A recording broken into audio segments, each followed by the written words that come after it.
Merci beaucoup. Très heureux, je suis ravi de vous présenter Kathleen Mills. Elle est membre de la famille et auteure de Chasing Freedom. J'ai toujours admiré Kathleen. Elle sait ce qu'est être conjoint d'un militaire. Elle a dédié sa vie à sa famille. Elle a servi son pays en épousant un militaire. Et Kathleen a travaillé pour la production d'une œuvre que l'on appelle Chasing Freedom. Je me rappelle avoir lu votre livre et Kathleen, qui était extrêmement important. Mon mari a lu votre livre après 24 ans de service et m'a expliqué que cela avait donné une nouvelle lumière à l'expérience familiale d'un ancien militaire. Donc je pense que maintenant, il faut proposer et exposer nos histoires. Kathleen, vous êtes la bienvenue.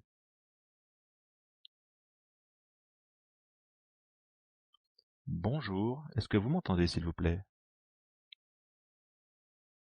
Merci beaucoup pour cette présentation extrêmement généreuse et merci à tous. Je suis Kathleen Mills.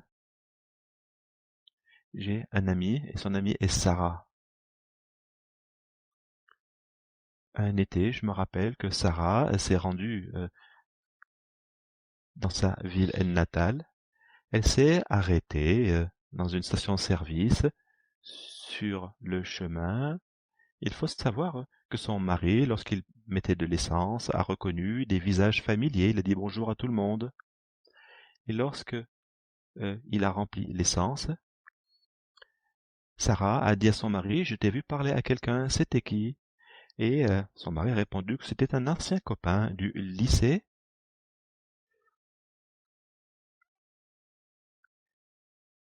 Et soudainement, Sarah s'est demandé ce qu'aurait été sa vie si elle s'était mariée avec le copain de son mari. Ben, celui-ci lui a répondu, tu aurais été un grand général dans l'armée. Donc ce que j'ai envie de dire aujourd'hui, j'aimerais remercier en premier lieu tous ceux qui ont porté l'uniforme pour servir ce pays. Je suis extrêmement reconnaissante pour tout ce que vous avez fait pour servir cette grande nation. J'aimerais vraiment vous remercier. J'aimerais commencer par reconnaître et rendre honneur et hommage aux terres sur lesquelles je suis ici aujourd'hui, le territoire du traité 7, du Treaty 7, et je suis très heureuse d'être ici, donc merci de m'accueillir. J'aimerais dire que je comprends que c'est mon histoire que je vais raconter, que chacun a sa propre expérience. Je reconnais également que suite à 35 ans de service, j'ai pris la retraite il y a quelques années, quelques mois. Les choses s'améliorent, il faut le dire. Maintenant, nous prenons soin des familles de manière beaucoup plus pertinente par rapport à ce qui était réalisé avant. Et aujourd'hui, nous comprenons et nous sommes reconnaissants concernant ces avancées. J'aimerais également que vous compreniez que je ne suis pas une victime. J'ai été blessé lors de la conduite de ma mission, de mes missions, et c'était une expérience pour moi, et je suis extrêmement reconnaissante, mais cela m'a coûté quelques points techniques que j'aimerais souligner. J'ai quelque chose que nous appelons night tremors, et j'ai un petit défaut lorsque je suis nerveuse, j'ai une sorte de TOC, donc j'essaierai simplement vous dire que j'ai ce TOC, ce trouble obsessionnel du comportement, et lorsque je suis énervé, il m'arrive d'avoir ce TOC. Je sais que parfois, les gens doivent comprendre que s'il vous plaît, si quelque chose vous affecte, vous pouvez éteindre, euh, mettre fin à la représentation, à la présentation, et n'hésitez pas à appeler un soutien clinique. Si ce que je dis vous gêne, écartez-vous un peu, respirez, reposez-vous, et vous pouvez avoir accès à un soutien psychologique. Parfois, j'ai un langage un peu cru, un peu vert, je tiens à m'en excuser, mais c'est comme ça que je suis. Je ne veux pas paraître insultante à personne, bien évidemment, c'est ma personnalité. Donc, également, j'aimerais vous dire la vérité. Je pense qu'il faut être beaucoup plus transparent. J'aimerais parler des questions de blessures de combat qui ne se produisent pas simplement sur le champ de bataille. Sur Apple TV, il y a un petit show qui est très intéressant, je vous invite à le regarder. C'est très intéressant, c'est passionnant, beaucoup d'informations y sont proposées. Cette histoire concerne un entraîneur de foot aux États-Unis qui voyage au Royaume-Uni, qui va entraîner une équipe de foot anglaise. Et alors qu'il entraîne, il doit avoir accès au service d'un psychologue pour aider son équipe à performer. Et alors qu'il échange avec cette psychologue, il est un petit peu gêné avec cette question de thérapie. Il n'est pas tout à fait d'accord avec ça, il ne se sent pas à l'aise. Et en face de cette psychologue le regarde, elle n'est pas à l'aise et lui dit Ted, il faut savoir que la vérité va être très difficile, mais avant ça, ça va vous faire chier. Excusez-moi pour l'expression, mais c'est celle que j'emploie. Parce que lorsque je trouve la vérité, je suis souvent en colère. Il faut dire la vérité. Même si cela est difficile à entendre, il faut dire la vérité, dire nos histoires, et c'est ce que j'essaye de faire aujourd'hui. Donc, bienvenue et merci d'être ici avec moi. Donc, je suis Kathleen Mills, je suis coach, j'ai un master en coaching et en développement personnel, et je suis là pour vous aider dans le domaine de la santé mentale. J'ai souffert ce que l'on appelle une blessure opérationnelle. C'est une blessure primaire, ça n'est pas secondaire. Je sais ce que les blessures secondaires. Si vous ne savez pas ce que c'est lorsque vous écoutez des histoires ou lorsque vous êtes le témoin d'une histoire qui vous affecte. C'est quelque chose qui est difficile. Je parle moi d'une blessure première et qui est liée au combat, aux échanges de feu. C'est là que j'ai été blessé, c'est une blessure primaire, et ce qui m'a rendu sain d'un point de vue mental afin d'éviter de m'enfoncer dans cette blessure. Mais en premier lieu, j'aimerais vous donner la définition des blessures opérationnelles. On appelle les OSI, les blessures opérationnelles. C'est une difficulté psychologique qui est causée par une expérience traumatisante ou qui la prolongation d'un état de stress intense pendant le service. J'ai également souffert d'une blessure morale, mais j'en parlerai un peu plus tard. Une blessure morale peut arriver lorsque nous sommes témoins d'un comportement qui va contre les valeurs ou les croyances d'un individu.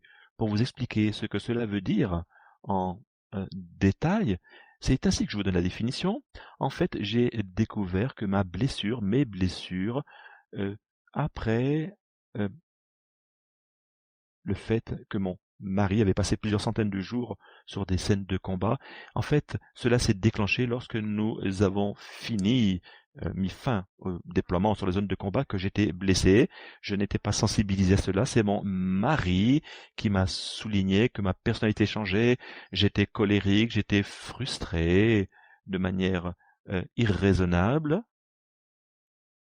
J'avais du mal à communiquer avec les gens, à exprimer euh, mes sentiments. C'était difficile pour moi, je sentais que quelque chose n'allait pas bien, mais mon mari a souligné ce qui n'allait pas. Et autre chose également, il m'a demandé si si j'étais bien. Et il faut savoir que une personne qui fait partie de ce sommet et qui m'a aidé que quelque chose n'allait pas. En conséquence, j'en ai parlé à une très bonne amie, et sans cette meilleure amie, je ne pense pas que j'aurais pu m'en sortir. Elle m'a vu, elle m'a écouté, et elle me demandait si j'allais bien. Et cela m'a permis de trouver quelqu'un qui pouvait m'aider et entreprendre une thérapie. Je vais être un peu ému parfois pendant mon discours, j'en suis un petit peu désolé, ça n'est pas très grave, mais parfois j'ai ces émotions qui remontent et j'ai la gorge nouée, je tiens à m'en excuser. Donc qu'en est-il de cette blessure? Dans mon cas, j'ai envie de parler du stress avant d'avoir été blessé, puisqu'on parle d'une blessure, et de comprendre que ces blessures peuvent arriver au sein des membres de la famille, quel que soit l'état du soldat et ce qui lui est arrivé, notamment en zone de combat. Nous pouvons faire face à une blessure, même si nous ne sommes pas sur le terrain. L'impact du stress est très difficile pour certains d'entre nous. Et c'est ce qui m'est arrivé. Mais j'aimerais souligner les situations de stress que nous vivons quotidiennement. En premier lieu, c'est le déménagement. J'en ai fait environ 14 des déménagements, quasiment les, tous les 2 ans, nous déménagions, pardon. C'est un stress, il faut le dire. Je sais que les gens savent que ça vient en troisième place concernant le stress. Et lorsque l'on fait cela de manière répétée et que vous n'avez pas suffisamment de soutien pour vous aider à faire face à ces déménagements récurrents, ça peut être un véritable problème. Le déménagement est une situation de déménagement. Vous cassez une relation, vous devez trouver une nouvelle situation, une nouvelle communauté pour faire partie d'un nouvel environnement. C'est difficile également pour les enfants. Et il faut essayer de travailler pour réduire les impacts négatifs. Je ne sais pas concernant les programmes sur ces questions, mais il faut que les gens comprennent ce que cela veut dire que de déménager de manière récurrente. C'est extrêmement stressant et je pense que j'ai compris le stress qui m'affectait et je pense que si j'avais pu gérer ce stress, j'aurais pu euh, éviter ces blessures qui m'ont affecté. Donc, euh, donc c'est très stressant de déménager. Vous savez, je ne sais pas, mais attendre les lettres d'affectation, quand allons-nous partir, où allons-nous partir, comment allons-nous nous organiser, comment est-ce que nous allons nous organiser, c'est extrêmement stressant que d'attendre cette satanée lettre dans la boîte aux lettres. Va-t-il falloir passer par des formations? Euh, Comment allons-nous nous assurer que notre communauté va nous aider à maintenir une relation qui soit saine et intéressante? Donc c'est une nouveauté dans notre vie, ça n'est pas facile. Il faut en parler, notamment dans le cadre du recrutement. Donc, avec tout ce stress, j'ai envie de vous dire que il faudra en parler, il faut impliquer les gens, leur expliquer ce que cela veut dire. Il faut trouver une nouvelle école pour les enfants. Et ce qui est également très difficile, c'est trouver un nouveau docteur. C'est un véritable défi. Il y a des programmes dans certaines zones où il y a des médecins militaires qui sont mis tout en haut de la liste. Donc cela doit être pris en considération. Mais si vous avez besoin d'aide pour les enfants ou dans le cadre des politiques d'emploi, trouver un nouveau job, c'est très important. Lorsque vous comprenez commencer un nouveau travail, il faut prendre cela en compte. C'est quelque chose qui est très difficile. Vous avez notamment un travail qui vous plaît, allez-vous retrouver le même niveau d'intérêt? C'est stressant. Donc, j'aimerais qu'il y ait beaucoup plus d'aide là-dessus. De plus, désolé, c'est mon tic qui revient.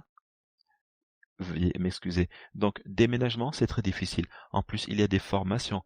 Parfois, on peut déménager et votre mari, votre femme a l'impression d'être séparé de vous. C'est stressant. Donc, tout ce stress concernant ce style de vie, en fait, il faut être honnête. Lorsque l'on recrute des nouvelles recrues, il faut être transparent. Et qu'est-ce que le gouvernement canadien et les forces armées canadiennes peuvent faire? Donc je pense qu'il faut impliquer les gens. C'est quelque chose qui est stressant, c'est un véritable défi. Donc ce qui a causé ma blessure, c'était les mises sur le terrain. Mon mari, il faut le dire, a été en Afghanistan. Il est revenu d'Afghanistan. Ensuite, il a été muté à Savannah, en Géorgie. Ensuite, la 3e division d'infanterie. Et ensuite, il a été déployé dans le cadre de l'armée régulière. Et lorsque nous avons accepté cette euh, mission, nous savions qu'il y avait un risque d'aller en Irak.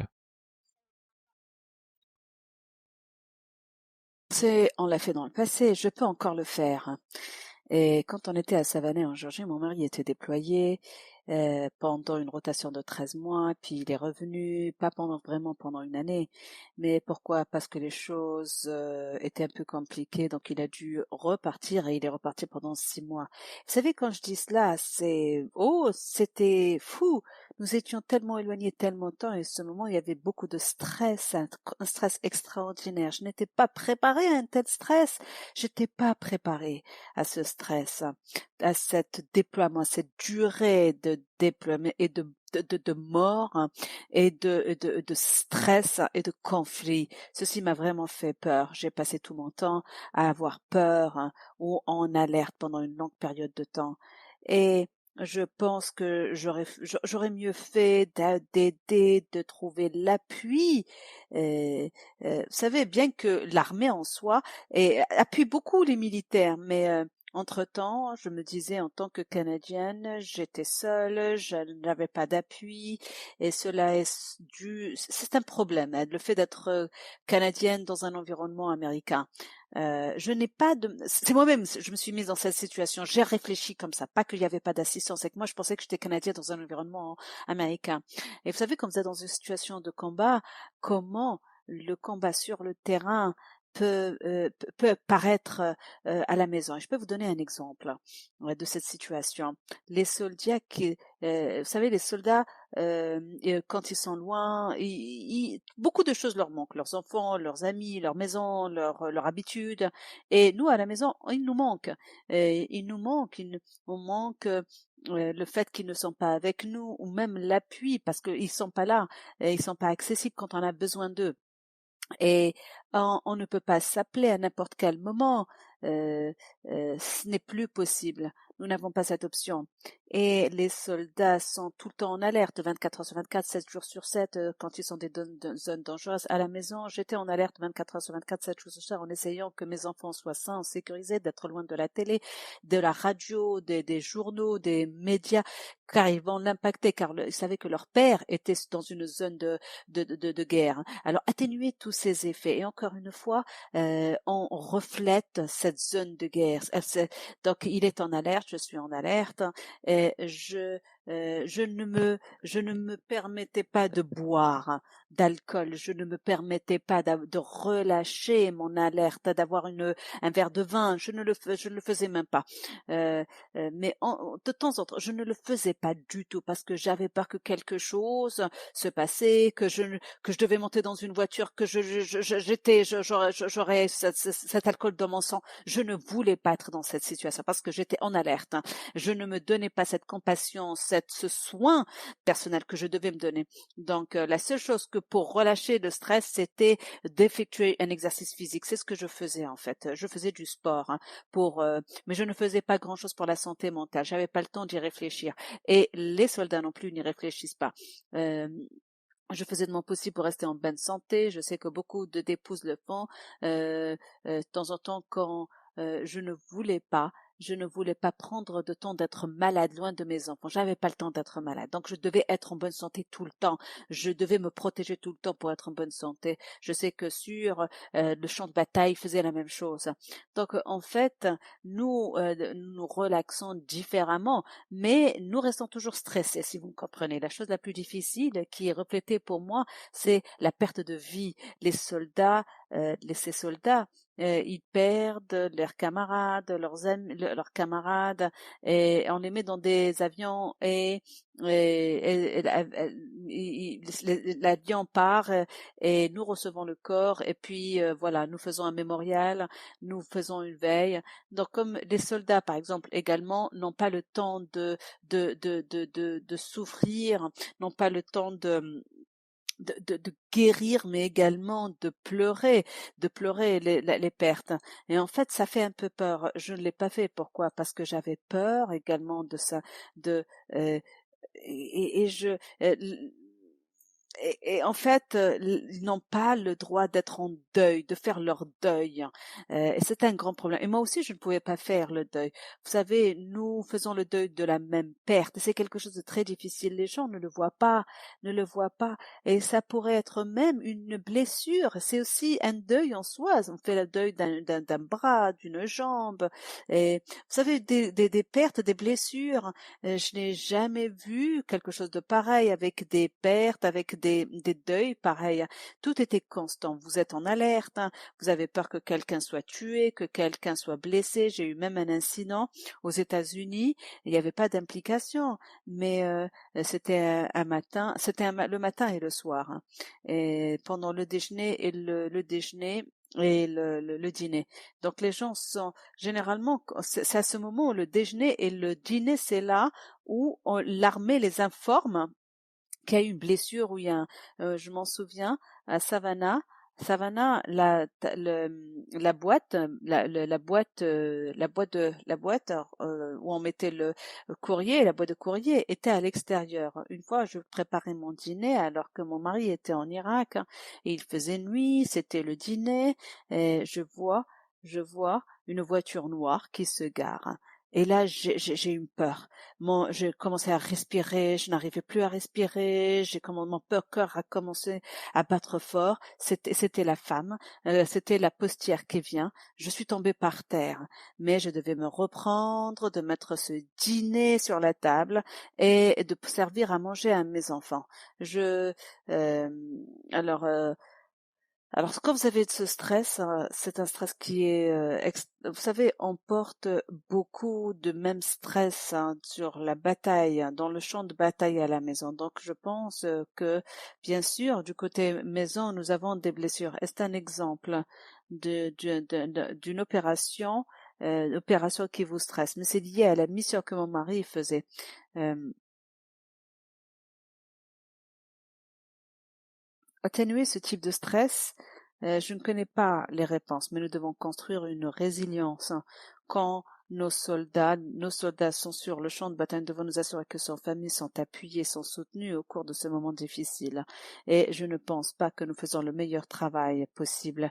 Je me souviens quand mon mari était en première rotation en Afghanistan, c'était je vais partir en Afghanistan, voilà, ça c'est la carte, sur la géographie, il va y rester pendant 7 mois. Et voilà, terminé.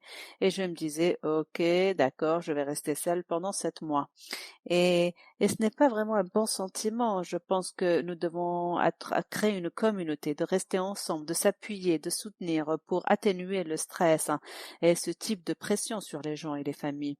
Il y avait également un autre incident où j'étais debout dans un parking et en attendant l'arrivée de mes enfants qui sortaient de l'école, mon mari il m'a appelé pour me dire que son hélicoptère a été attaqué, mais qu'il était bien, qu'il n'a pas été blessé. J'étais blessée, qu'il n'était pas blessé. Et là, j'écoutais cela au téléphone et j'essaie de est-ce que je devrais avoir peur ou pas. La seule raison pour laquelle il m'avait appelé euh, de temps en temps, les choses se passent. Et il voulait me dire ce qui s'est passé dès le premier pour que je sois pas préoccupée. Je me dis dans ma tête, qu'est-ce que je vais faire avec ce type d'information? Vous savez, parce que je me dis dans ma tête, je ne peux pas, je ne peux pas être à genoux. Je dois continuer à faire mon travail, je dois continuer. Mais je suis rassurée également. Et j'ai parlé avec mon amie à moi et elle m'a dit, t'inquiète pas, ça veut dire qu'il est en bonne santé, que ses collègues et son équipage sont en bonne santé. C'est la chose la plus importante. Encore une fois, c'est encore comme une fois, je l'ai dit, c'est une blessure. Et l'une des choses également qui sont assez stressantes, et même les situations peuvent être reflétées des deux côtés, à deux lignes, avec les personnes qui sont en combat et les personnes à la maison, c'est qu'un autre problème que je pense, et il est très important, mais je ne sais pas comment je peux atténuer ce sentiment. Mais ne pas être honnête au téléphone quand vous parlez à votre époux ou épouse. Et on l'a dit à plusieurs reprises, ne stressez pas vos soldats, il a déjà un travail à faire. On ne veut pas qu'il soit distrait et ceci était très difficile pour moi, car c'était moi, c'est parce que c'est la personne vers qui je vais, je compte sur lui pour me donner des conseils, pour m'aider. Donc, essayez toujours de donner de bonnes nouvelles à votre mari soldat ou partenaire soldat. C'était un peu difficile pour moi, je me sentais très coupable quand quelque chose se passait et il y avait un moment où mon mari était dans un combat, champ de bataille et j'étais avec mon voisin et j'essayais de préparer le Noël pour mes enfants et j'étais assez en colère et je me disais pourquoi je préparais ce Noël seul et il m'a appelé et j'étais en colère et j'étais en colère, très en colère, hein, et je lui ai crié dessus, je sais que j'aurais pas dû le faire, mais j'avais 1 minute et j'étais humaine et voilà, j'ai commencé à être en colère et entre-temps, il était loin, il pouvait pas dire parce que je criais et ce qu'il pouvait me dire qu'il y avait des blessés, qu'il y avait des attaques et encore une fois, cette culpabilité de ne pas être disponible pour lui alors qu'il avait besoin de moi. Lui m'avait appelé pour le pauvre pour avoir un peu du confort et moi je me plaignais de Noël, hein. Donc plus d'appui, si j'avais quelqu'un à qui je pourrais me plaindre, ça aurait été une différence au lieu que ce soit lui qui prenne tout sur la gueule.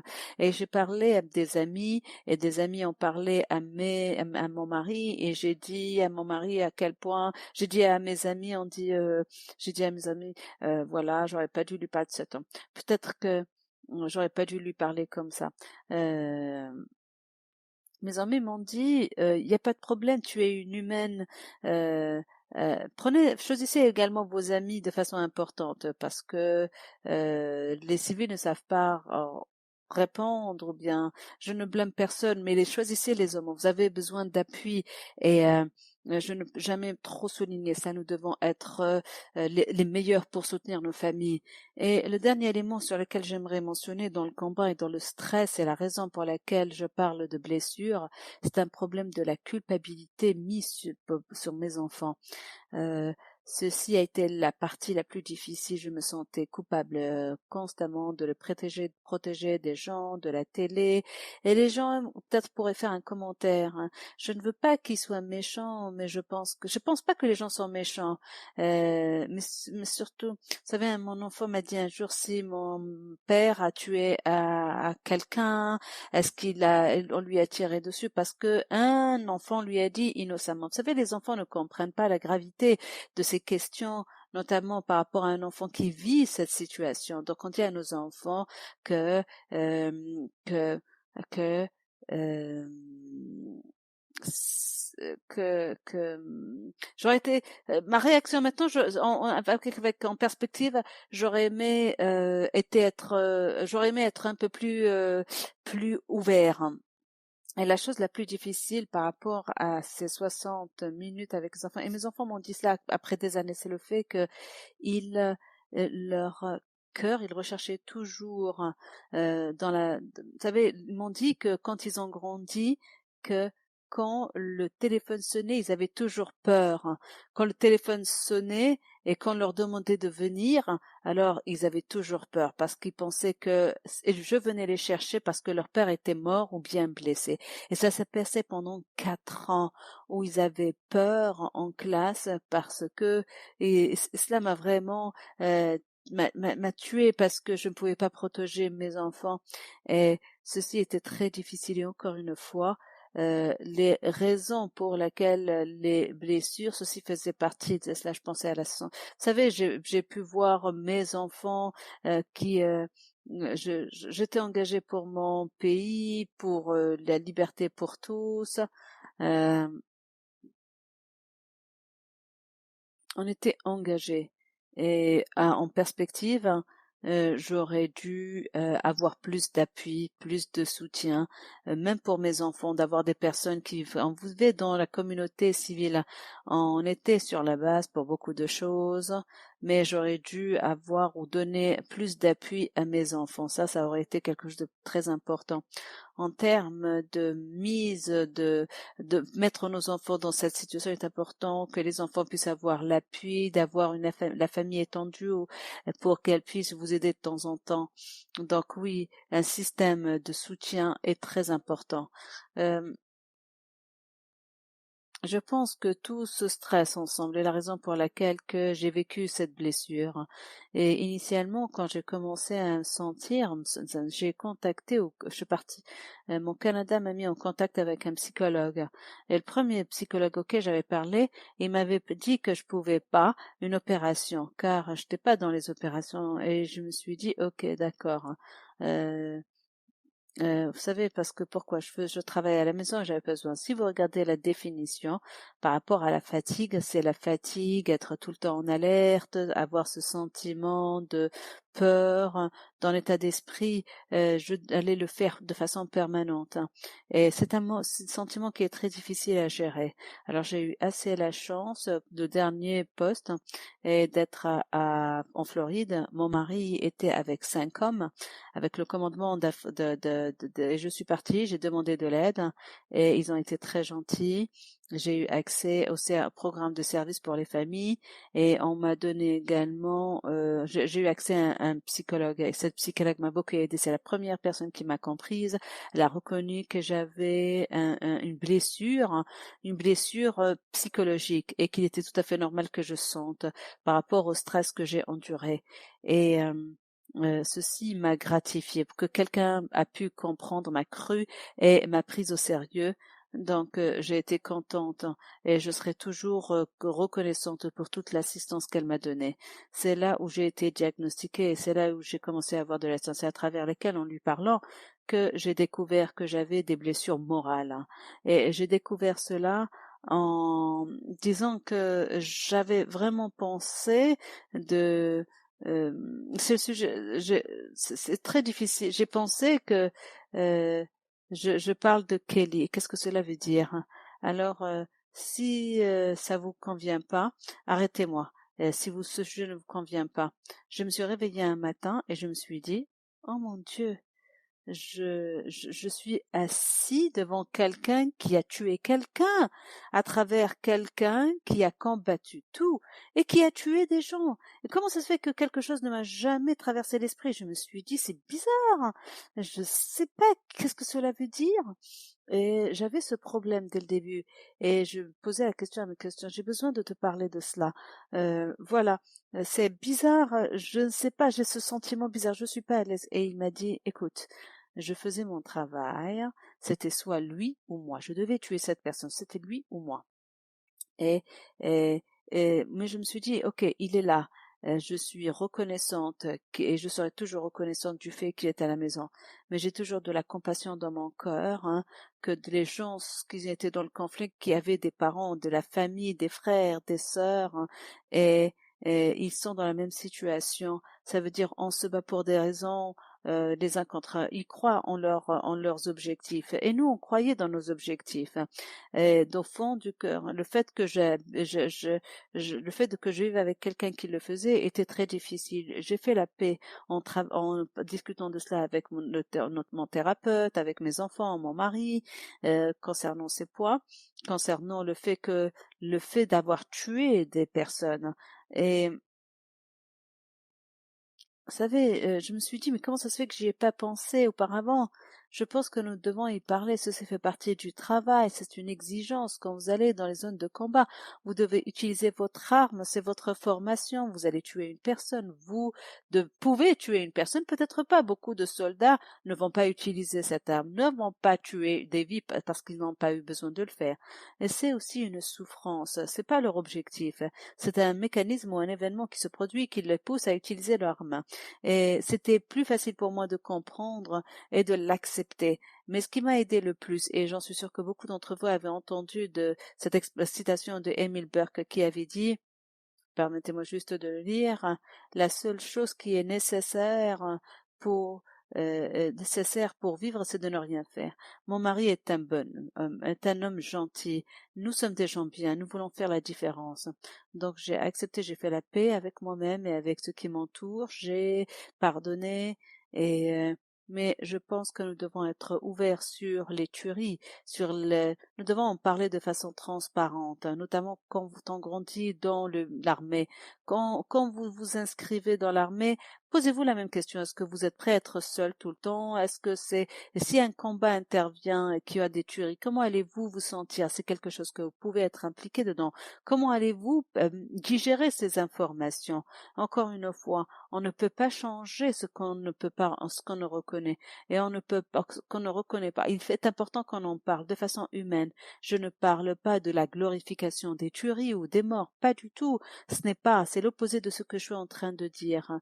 Il est important d'en parler, que cela fait partie du travail. On doit être ouvert avec nos soldats, avec leurs familles, sur ce que ce travail veut dire et comment allons-nous soutenir des parties prenantes. Et c'est quelque chose d'extraordinaire. Et c'est essentiellement ma blessure, c'est le stress constamment d'être en alerte, de savoir si que mes enfants allaient bien, mon mari allait très bien, si j'allais faire face à tout cela, comment je vais à supporter ce type de vie. Et vous savez, toutes ces choses, le stress, les difficultés, les bonnes choses, les mauvaises choses, la perte de vie, c'était la partie la plus difficile pour moi. Ce qui m'a frappé le plus, c'est la guérison, c'est faire le deuil de ne pas prendre le deuil ou de faire le deuil comme on le doit, comme je voulais le faire. Vous savez, j'ai pas le temps de pleurer. Mon mari est vivant, il fait toujours son travail, je dois m'occuper de m'occuper des enfants, voilà. C'est peut-être pas c'est comme ça que je réfléchis, ce que j'ai fait, et conforter les autres, ceux qui ont perdu leur mari ou leurs enfants, et les conforter et les aider à faire le deuil, m'a aidé. Mais ces gens-là sont très résilients, et ce qu'ils ont fait pour leurs parents et pour leur famille, pour leur pays, désolé, extraordinaire, et on le sera toujours reconnaissant. Donc ceci m'a donné, ou aidé même ces personnes, m'a donné une blessure morale. Et là, je guéris. J'ai toujours mes moments, mais je me sens nettement mieux. J'ai eu l'assistance que je voulus. Ça a pris du temps de découvrir cela. Si vous avez besoin d'assistante, il y est. Continuez à rechercher, parlez à tout le monde. Vous pouvez commencer à raconter votre histoire. Normalisez les choses. Normalisez ce discours. Si vous avez SSPT, ou si vous n'êtes pas sûr d'avoir le SSPT, alors trouvez cette assistance, ayez l'assistance. Vous êtes un membre de valeur de cette communauté, de ce pays. Alors j'aimerais de voir partout, si vous avez servi votre pays, vous devriez avoir accès aux meilleures santé mentale, assistance mentale, physique, spirituelle dont vous avez besoin pour guérir. Ce travail peut être très difficile et on doit aider. Il est important d'aider ces personnes à revenir à la réalité en bonne santé et d'être créative, dynamique et revenir à la vie de la meilleure manière qu'elle soit. Donc là, je vais parler un peu de transition, bien que bien que la transition ne m'a pas affecté vraiment, ma morale n'a pas affecté vraiment la transition, bien que je commence vraiment à me poser la question quand je vois mon mari, la transition, c'est être plus facile. Nous devons faire en sorte à ce que les vétérans euh, euh, changer l'état d'esprit des vétérans, des anciens combattants. Vous savez, il est tellement difficile d'avoir l'assistance. Mon mari a eu des maux chroniques à cause de son travail, de son temps en combat. Et il fait tous ses tours, il court, il doit justifier tout. Et, en soi, c'est une blessure. C'est toujours, vous savez, il raconte tout le temps ses histoires, hein, tout le temps. Ça devrait être plus facile pour les gens. Nous devons faciliter les choses pour les anciens combattants qui ont servi ce pays, parce que quand ils reviennent, on leur pose des questions. Ils doivent répéter la même chose. C'est tellement difficile. Je ne comprends pas pourquoi la situation est tellement difficile. Je pense que nous pouvons faire un meilleur travail. Je sais que pouvons faire un meilleur travail. Il existe des compagnies de transition aux États-Unis qui ont été écrits, j'ai travaillé à travers certains, ils vous aident bien, mais la partie famille est la plus compliquée. Donc j'aimerais voir une famille engagée dans la transition. Et pour ceux qui nous joignent du MRFRC, est-ce que je peux vous poser pourquoi vous ne m'avez pas appelé? Ça, c'est la question que je me pose. Quelqu'un a appelé mon mari quand il est sorti, qui a retraité de MRFC pour lui dire s'il se sentait bien ou s'il avait besoin de quelque chose. MRFC, la famille, le centre de ressources des familles des anciens combattants. Donc, c'est donc ce centre de ressources pour les familles de militaires. Ils ont appelé mon mari, mais ils m'ont pas appelé moi, alors que moi je suis un membre de la famille. J'espère que ceci va changer. Quelqu'un aurait dû me contacter. J'ai fait 35 ans de service et j'ai travaillé dur. Quelqu'un aurait dû se dire, oh, merci d'avoir travaillé pendant ces 35 ans à soutenir un autre soldat. Oui, quelqu'un aurait dû le faire. Donc, la transition devait être facile, devait être proactive. Je pense que nous devons engager la communauté civile alors que nous passons par tous ces éléments, toutes ces choses. Alors, quel est l'objectif? Alors, mon objectif est de commencer une conversation sur le fait que les blessures peuvent se produire aux époux et aux membres de la famille. Et je suspecte que ces blessures ne sont même pas connues, on ne le sait pas. Ce type de stress sur les familles est difficile. Nous sommes à un moment de stress très élevé. Et je pense que si nous levons à 1%, alors le Canada peut être impliqué à nous aider à dépasser ces problèmes. Vous savez, j'ai résumé cela par une citation. J'ai lu Austerlaf a fait un TikTok qui disait la violence, mais comment c'est la violence? Et ceci va faciliter la compréhension. Les violences d'État est une responsabilité. Attends, je vais dire ça. Ces violences d'État est une responsabilité collective et les personnes qui tuent en notre nom ne tirent pas seules.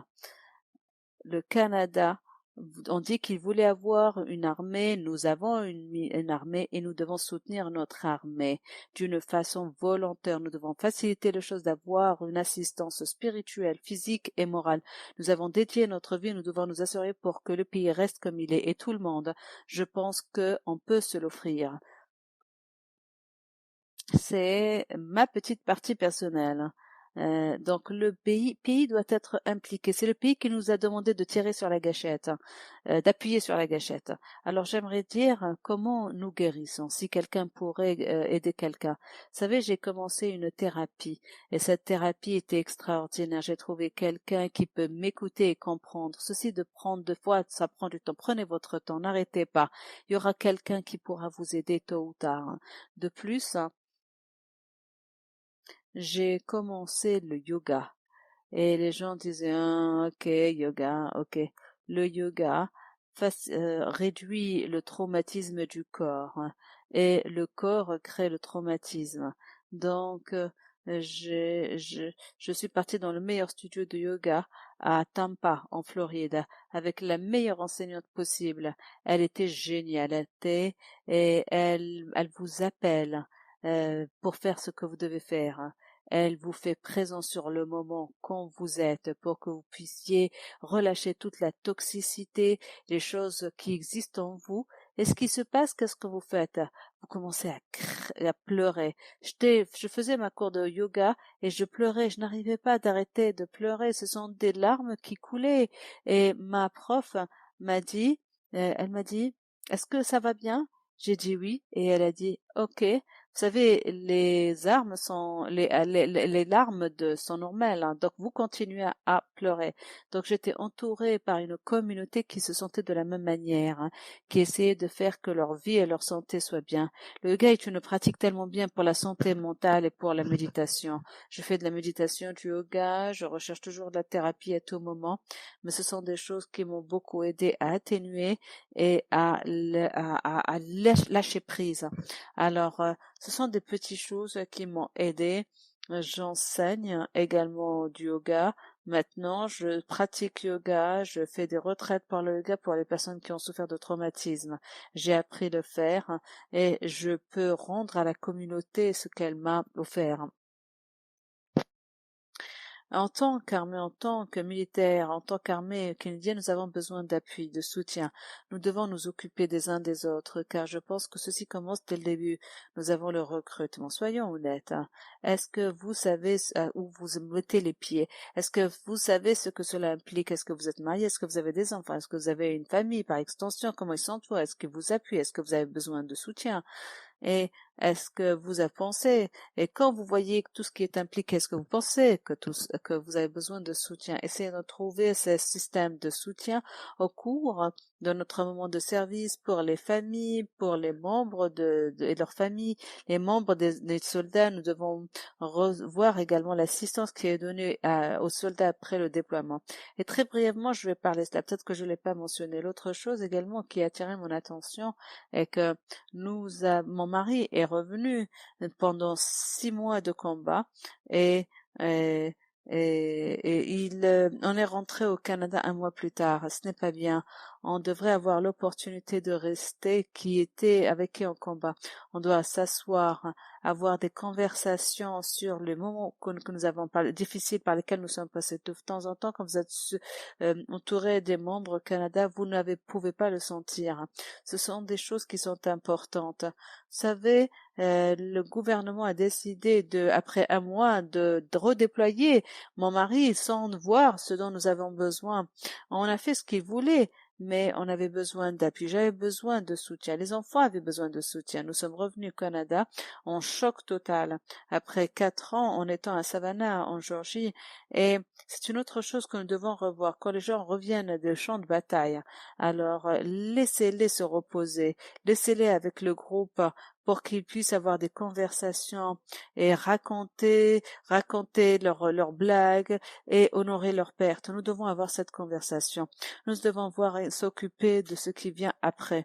Nous avons commencé le début, nous allons être ouverts, nous allons appuyer notre carrière, ce qui aide ceux qui reviennent. Beaucoup de retraites, c'est la partie dont nous avons besoin le plus de retraite. C'est l'après-après.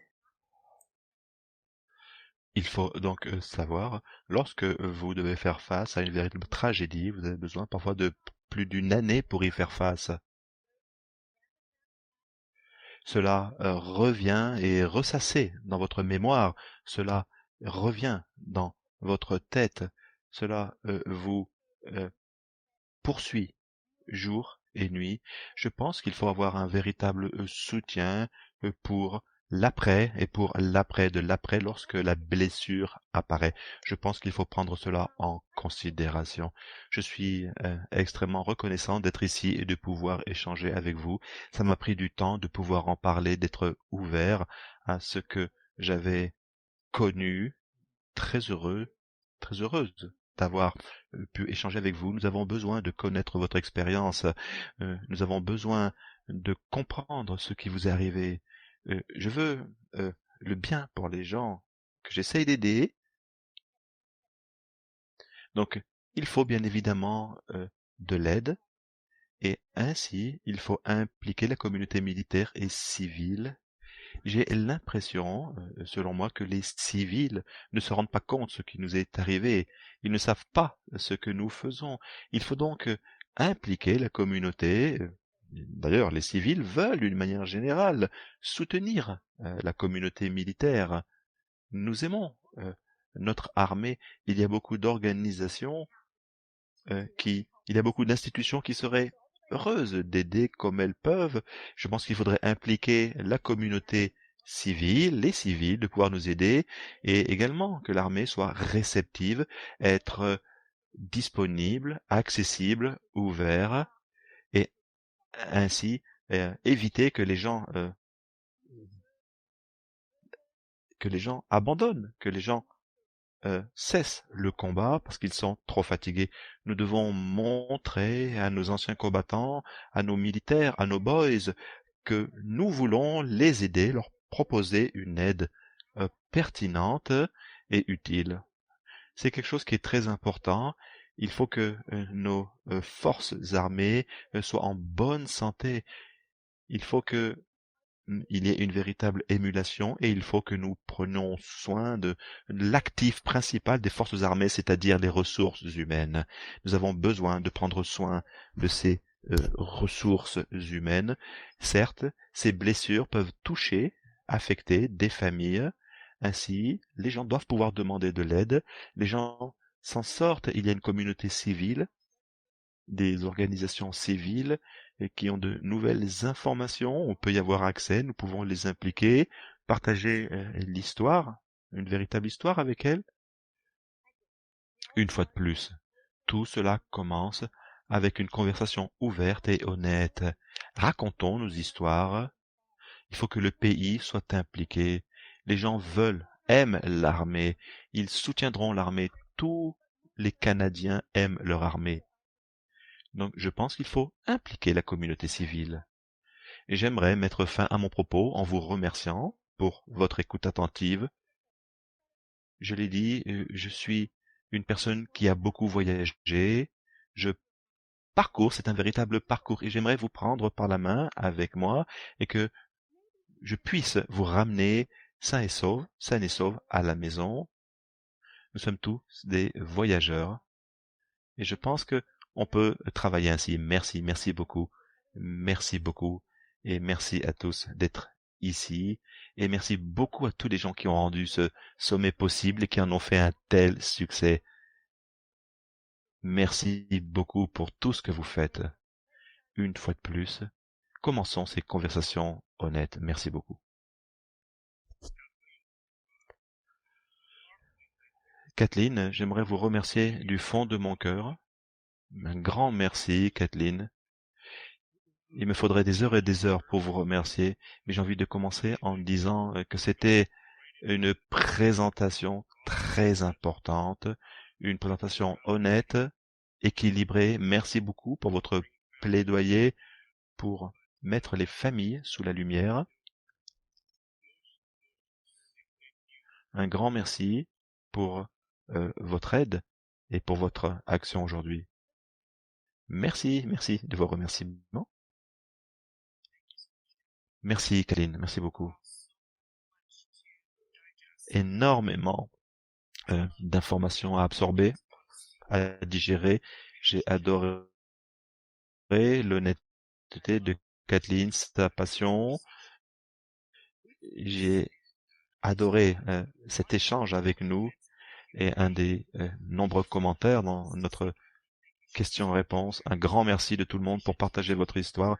Vous m'avez fait monter les larmes. Merci beaucoup pour vos années de service. Merci beaucoup pour sensibiliser le quotidien des vétérans, des anciens combattants et de leurs familles. C'était extraordinaire. Je suis tout à fait d'accord avec tout ce qui a été dit, notamment tout ce qui a été mentionné concernant l'armée. Nous sommes tous avec nos divisions militaires. J'ai été un recruteur également. Et cette conversation concernant la réalité du des missions militaires,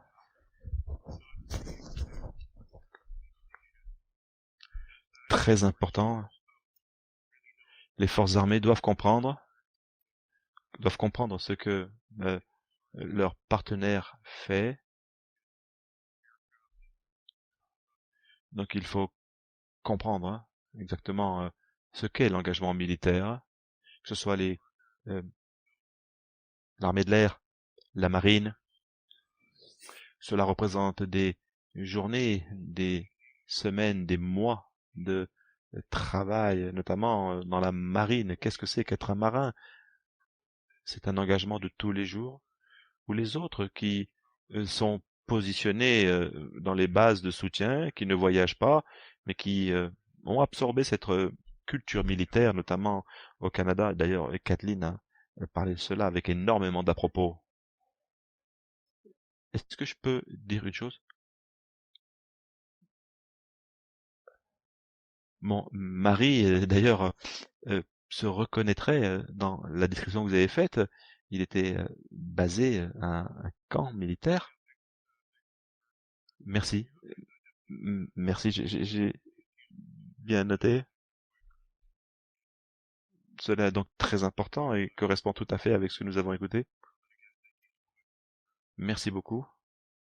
Merci donc pour la présence de votre mari sur le terrain. Merci. Pour moi, ce qui a été souligné par Kathleen, m'a rappelé énormément de choses qui ont été communiquées. 2 ou 3 points très importants. On ne peut pas soigner ce que l'on n'identifie pas. Il faudrait pouvoir normaliser, avoir une attitude transparente. Et également beaucoup, à la fin, elle a parlé de la communauté des anciens combattants, mais beaucoup de ces problèmes de manque de communication commencent dans l'environnement militaire.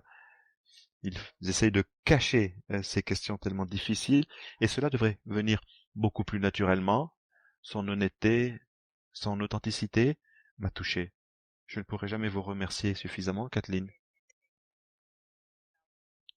et valider également tout ce que vous avez demandé, le soutien des réseaux sociaux, et également, pour conclure, ça n'est pas euh, quelque chose qui est euh, uniforme, homogène, c'est une pluralité d'expériences.